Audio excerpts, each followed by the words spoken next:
नमस्कार दोस्तों, आज मैं आपको महाशिवरात्रि व्रत में सुनी जाने वाली गणेश भगवान की कहानी सुनाने जा रही हूँ। प्रेम से बोलिए गणेश भगवान की जय हो, भोलेनाथ की जय हो। बहुत समय पहले की बात है, एक गांव में एक सेठ सेठानी रहा करते थे। सेठ गणेश भगवान का बहुत बड़ा भक्त था और सदैव उनकी पूजा पाठ किया करता था। वह कोई भी काम करने से पहले गणेश भगवान को याद करना कभी नहीं भूलता था।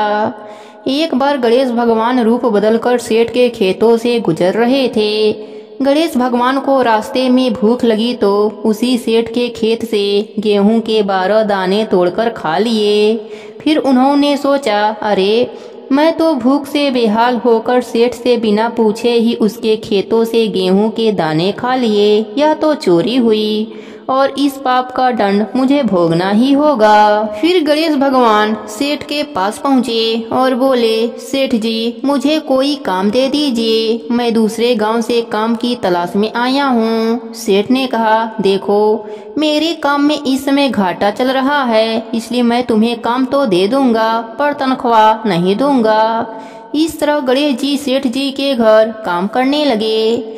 एक दिन सेठानी शौच से निवृत्त होकर अपने हाथ को राख से धो रही थी तो नौकर बने गणेश भगवान ने कहा, सेठानी जी जब तक हम अपने हाथों को मिट्टी से नहीं धो लेते तब तक वह स्वच्छ नहीं होते, इसलिए आप अपने हाथों को मिट्टी से धोया करो। इस बात से सेठानी गुस्सा होकर नौकर की शिकायत सेठ जी से करी। सेठ जी ने कहा, गणेशा सही तो कह रहा है, जब तक हाथ मिट्टी से नहीं धो लेते तब तक हाथ स्वच्छ नहीं होते।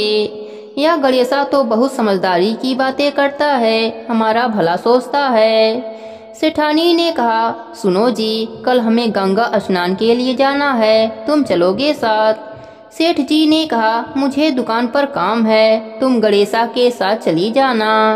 अगले दिन सेठानी गणेशा के साथ गंगा घाट पहुंच जाती है। सेठानी गंगा किनारे पर ही बैठकर स्नान कर रही होती है। गणेशा सेठानी को लेकर बीच गंगा में ले जाकर डुबकी लगवाकर वापस किनारे पर लाता है। इस बात से भी सेठानी बहुत गुस्सा होती है। सेठानी घर आकर यह बात सेठ जी को बताती है।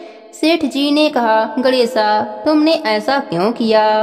गणेशा ने कहा, जब तक हम गंगा जी में डुबकी नहीं लगा लेते तब तक स्नान पूर्ण नहीं माना जाता। सेठ जी प्रसन्न होकर बोले, यह गणेशा तो बड़ी बुद्धिमानी की बातें करता है, हमारे बारे में कितना अच्छा सोचता है। एक दिन सेठ जी अपने घर पूजा का आयोजन रखा और सेठानी को बुलाने के लिए गणेशा से बोले। गणेशा सेठानी को बुलाने गया तो देखता है सेठानी काला कपड़ा पहन रखी है।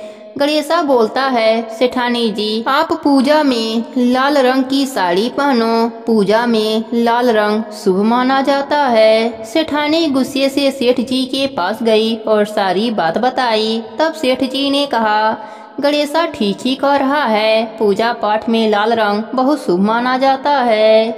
सेठानी फिर लाल रंग की साड़ी पहनकर पूजा करवाती है। एक दिन सेठ घर में गणेश पूजन का कार्यक्रम रखा।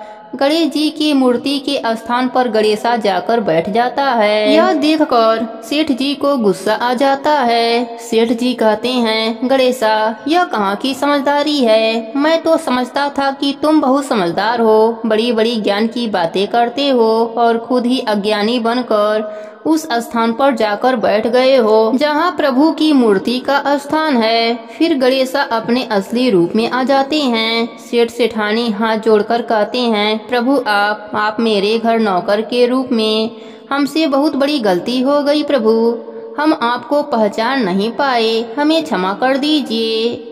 गणेश भगवान ने कहा, तुम दोनों व्यर्थ में ही परेशान हो रहे हो, मैं तो स्वयं तुम्हारे घर में नौकर बनकर आया था। मैंने तुम्हारे खेत से गेहूं के 12 दाने चुरा कर खा लिए थे, इसलिए मैं उसका ऋण चुकाने तुम्हारे घर नौकर बनकर आया था। मेरा आशीर्वाद सदैव तुम पर बना रहेगा। तुम्हारे घर में धन वैभव की कभी भी कमी नहीं होगी। इतना कहकर गणेश भगवान अंतर ध्यान हो जाते हैं। हे गणेश जी महाराज, जैसी कृपा आपने सेठ सेठानी पर करी वैसी ही कृपा अपने सभी भक्तों पर करना। सबके व्रत को पूर्ण करना। कहानी अधूरी हो तो पूरी करना, पूरी हो तो मान रखना। प्रेम से बोलिए गणेश भगवान की जय हो, भोलेनाथ की जय हो, पार्वती माता की जय हो।